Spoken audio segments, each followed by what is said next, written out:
Live Code épisode 530. Plusieurs personnes aimeraient bien jeter aux poubelles l'année 2020. Eh bien, pas moi. Et je vous explique pourquoi.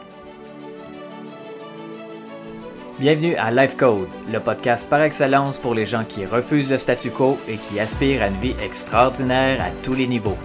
À chaque épisode, je vous présente une personne inspirante, un concept, un rituel ou une stratégie pour vous aider à créer, exécuter et à réaliser votre propre définition d'une vie exceptionnelle selon vos valeurs et votre propre code.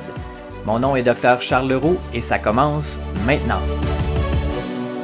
Salut tout le monde, Dr. Charles Leroux ici, bienvenue à Live Code. Merci pour votre temps, merci pour votre présence, merci pour votre écoute et merci pour votre énergie.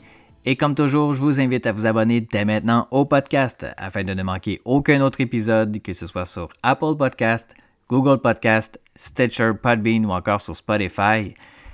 Comment ça va aujourd'hui? Est-ce qu'avec la situation actuelle, vous vous sentez relativement zen ou vous êtes plutôt stressé, frustré ou tout simplement vous essayez de faire de votre mieux avec ce qui se passe en ce moment? Peu importe où vous vous situez sur le spectre émotionnel en ce moment, sachez que c'est 100% normal. Je sais que c'est pas toujours facile. Vous avez le droit de ressentir ce que vous ressentez actuellement, peu importe ce que c'est. Et en même temps, je veux faire cet épisode-là aujourd'hui pour vous aider à vous rappeler qu'il y a énormément de choses pour lesquelles vous pouvez avoir de la gratitude en ce moment. Je sais que ça peut sembler spécial parce que tout ce qu'on entend ou presque sur l'année 2020, c'est que c'est une année à oublier, qu'on devrait jeter ça aux poubelles, il faut oublier ça le plus vite possible, mettre ça derrière nous. Mais non. Pourquoi? Parce qu'il y a tellement de choses qu'on peut apprendre en ce moment avec la situation actuelle. Premièrement, que vous pouvez encore avoir énormément de gratitude. Pourquoi? Bien, tout simplement parce que vous êtes en vie actuellement. Vous êtes en vie seulement. Cette raison-là, ça serait assez pour se dire « OK, qu'est-ce que je peux faire avec ce qui est là présentement, malgré ce qui est là? » Arrêtez de regarder ce qui ne fonctionne pas, ce que vous aimeriez qu'il soit différent. Quand vous n'avez pas le contrôle sur les choses à l'extérieur de vous, il faut se ramener à l'intérieur de soi. Quoi d'autre? Sur quoi d'autre est-ce qu'on pourrait dire merci? Et vous avez accès à Internet, vous avez probablement un téléphone intelligent, vous avez un toit au-dessus de la tête, vous avez des vêtements, vous avez de la nourriture dans le réfrigérateur. Vous n'avez pas à vivre tous les jours où il y a des bombes qui pourraient vous tomber dessus à tout moment. Seulement pour ça, vous êtes en sécurité. Vous avez 2 yeux, 2 bras, 2 jambes, 2 oreilles, un nez, une bouche. Vous pouvez bouger. Vous aimez quelqu'un, quelqu'un vous aime, vous respirez, vous pouvez aller dehors. Vous avez une famille, vous pouvez marcher. Vous avez le choix de votre attitude. Vous avez le choix de vous exprimer librement. Pensez à ça.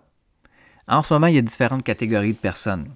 Il y a des gens qui sont dans la frustration parce qu'ils ne focusent que sur les choses sur lesquelles ils n'ont pas le contrôle et ils s'ennuient du passé. Le passé, c'est de l'histoire. Il y a des choses qui vont revenir comme avant et d'autres choses, non. On ne le sait pas. La seule chose qui est certaine, c'est qu'il y a de l'incertitude. Il y a d'autres catégories de personnes qui sont constamment dans des scénarios hypothétiques, apocalyptiques ou stressants et ils vivent des émotions au présent.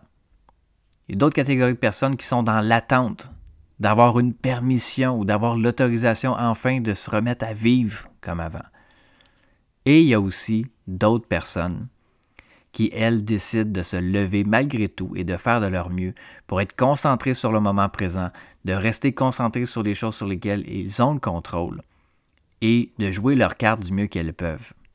Présentement, vous n'avez pas nécessairement les cartes que vous voulez avoir dans votre jeu. Je suis convaincu. On aimerait ça être plus libre, on aimerait ça pouvoir avoir l'opportunité de voyager, de sortir à l'extérieur, de se rencontrer entre nous. Eh bien, vous avez le choix. Soit que vous le faites malgré tout, avec les conséquences que ça risque d'y avoir, ou soit que vous prenez votre mal en patience et vous essayez de regarder là où est l'opportunité en ce moment. Où est l'opportunité en ce moment? Peut-être de prendre le temps d'apprécier plus ce que vous avez et ce que vous avez encore versus ce que vous avez perdu ou ce qui n'est pas encore là. Peut-être que l'opportunité en ce moment, c'est c'est de faire en sorte qu'on puisse ramener notre niveau d'énergie là où on veut créer. En fait, il y a des opportunités qui sont là en ce moment pour les gens qui décident de faire de leur mieux pour voir où sont les opportunités. Plutôt que de rester attaché à là où les portes sont fermées, prenez le temps de regarder là où les portes peuvent s'ouvrir. Faire du ménage, simplifier sa vie, simplifier son environnement, prendre le temps de dire non plus souvent pour pouvoir dire oui plus souvent à soi, elle est là l'opportunité.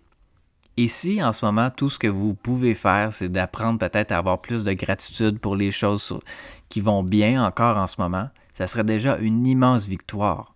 À partir de là, lorsque le renouveau va être présent, quand on va pouvoir refaire les choses qu'on faisait avant, parce que ça va arriver.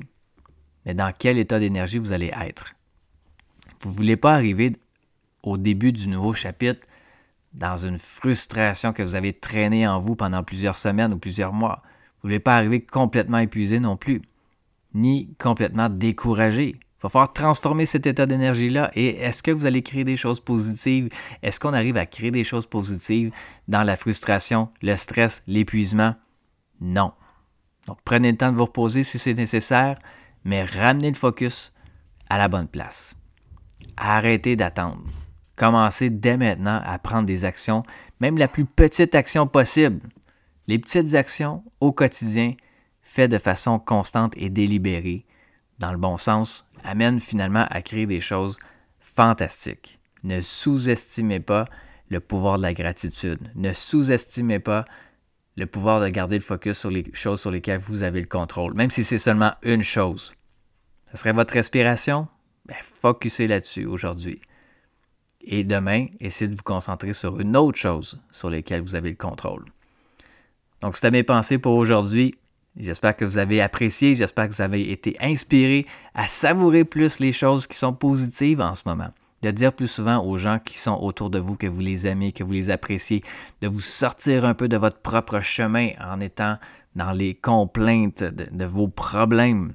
Je sais qu'il y en a des problèmes. Je suis très empathique face à ce que tout le monde peut vivre en ce moment. Et j'ai mes problèmes moi aussi, j'ai mes inquiétudes, mes doutes, j'ai mes frustrations aussi. Je me permets de les vivre, c'est important de les vivre, mais on ne reste pas là-dedans de façon indéfinie. Parce que si votre seul espoir, c'est que le monde revienne comme avant, que vous ayez à nouveau la permission d'une personne extérieure à vous, qui bien franchement se fout peut-être complètement de ce que vous pouvez vivre en ce moment, parce qu'elle a bien d'autres problèmes à gérer, mais concentrez-vous sur ce que vous pouvez faire.